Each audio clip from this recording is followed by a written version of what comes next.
This is not a traditional maths class. Instead, a simple board game has unlocked students' interest in what otherwise could be a boring lesson. Mr. Lake, UNICEF's Executive Director, was visiting Mixin Primary School in a remote part of Yunnan Province in southwest China. He is here to see how a new model of social and emotional learning is changing the way teachers engage their students, being tested by the Ministry of Education with support from UNICEF in 250 pilot schools in 5 of the poorest and remotest parts of the country. The model is providing lessons on how to improve the quality of education for China's poorest children.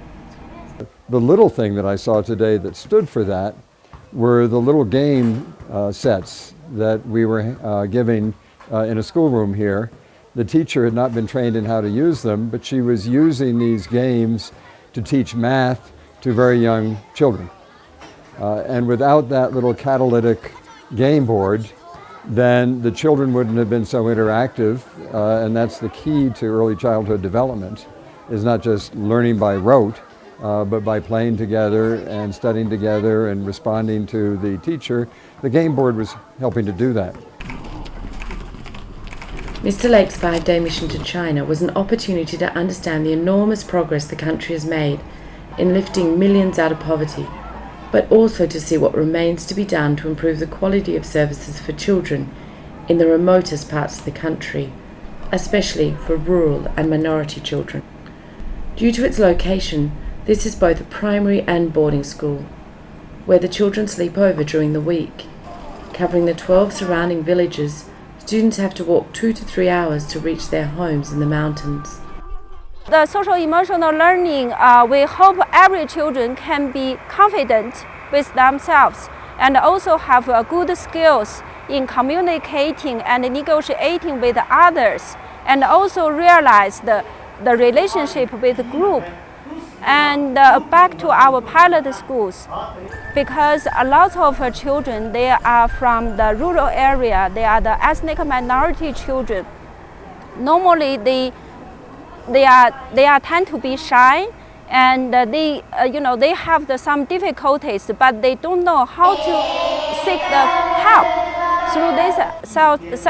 Through this social emotional teaching and learning, they know how to express themselves and also how to seek help from the others. Even in these remote areas, education is important. So much so that young Jianji, a 64-year-old grandma, comes every week from the mountain village with the youngest children to make sure they benefit from a community-supported kindergarten. 在学校呢也是在不断的这个发展变化，特别是这个受到世界儿童基金会关爱，成为这个项目学校，以前就是暗生学校，后边呢社会情感的这个学校，以后呢真的学校在各方面都变化还是比较大，学生思想上学习上呢进步很大。 The difference is also being felt well beyond this community too. Already the government has adopted national child-friendly school standards, and social emotional learning as a key component of this model, and with its focus on play and interactive teaching, is now also expected to be scaled up to other schools in China by 2015.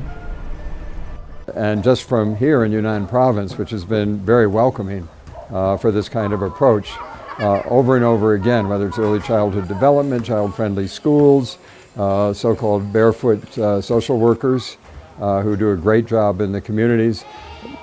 There are many others. All of them get taken to scale across China and has made a huge impact on children throughout a country of over 1.3 billion people.